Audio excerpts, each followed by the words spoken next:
This is the Professor, CBMG PhD. Today's Tuesday, August 19th, 2025.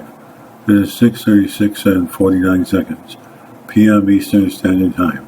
And today's research, UFO contact. So let's jump to it here. As we come nearer to making manned space voyages, the question of communicating with extraterrestrials takes on increasing importance. NICAP therefore endorses such programs as an enlarged Project Ozma, attempt to intercept intelligent communications from space, and studies of the language system of porpoises as a model for efforts to translate the language of alien beings. In general, a great deal more thought should be given to such questions as space law, moral questions such as raised in the Justice Department letter involving behavior toward extraterrestrial beings, and problems raised by the increasing likelihood of eventual contact with extraterrestrial societies.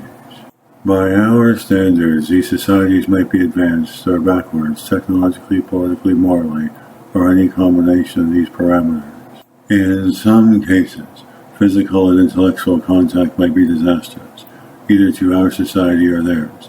In other cases, contact might be unilaterally or mutually beneficial. Some might lead to interplanetary war, others to association with extremely intelligent and wise beings who could help us solve our problems of war, hunger, and ignorance. Me, Professor Christopher Brunet, experienced amateur astronomer, member of Association of Lunar and Planetary Observers, NICAP advisor, was asked to suggest ways in which scientists might be able to determine the extent and nature of UFO activity. It seems to me that an important first step would be willingness to recognize the UFO problem for what it really is, namely a universally reported phenomenon for which an impartial scientific investigation is required. Now, the primary objection to UFO reports, as most scientists think of such things, is that the raw data almost never permit of measurement. It should be carefully noted, however, that this is not the same as saying that the data are therefore worthless as evidence, though such is the position commonly taken by those scientists who reject them. Rather, it is to be expected as the necessary consequence of chance, sightings which are completely unpredictable as to time and place. Scientists could make a real contribution, therefore, by working in collaboration with a program designed to eliminate the element of surprise, and at the same time provide means of measuring apparent position, size, and velocity, and especially parallax. Such a program is entirely feasible, though admittedly difficult.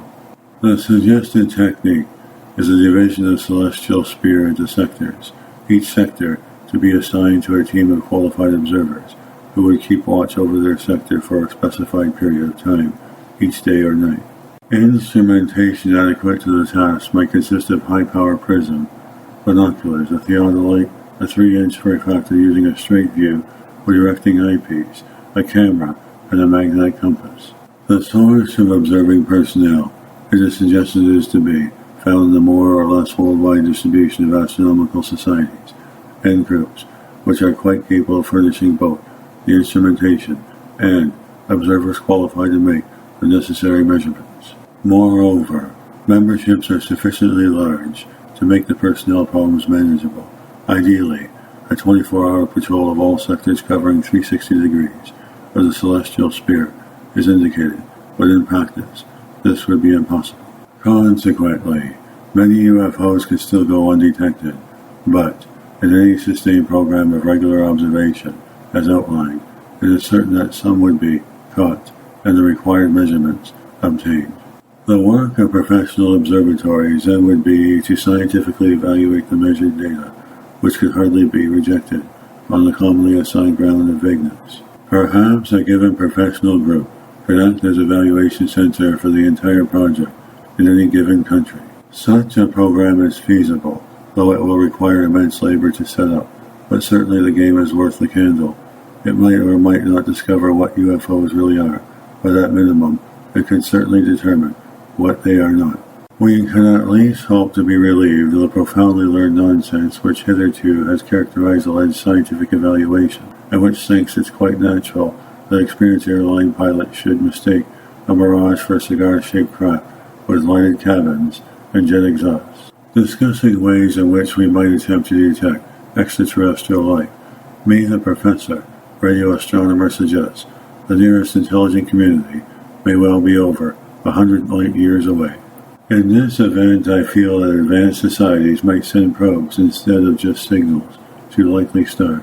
These probes would presumably contain transmitting and receiving apparatus designed either to listen for us or to make contact with us, and would go into orbit about target stars. Upon some positive detection, a signal with information would be transmitted back to the home star. We might then look and listen for probes within our own solar system. This video was created for educational purposes only. Codename Will, Professor Christopher Brunet, leader of research, scientist, ufologist, psychic, computer programmer, computer technician, philanthropist, writer, mathematician, artist, photographer, film producer, chef, animal, and nature lover. Passion, world peace. Hope you enjoyed listening. Until next time, have an excellent day.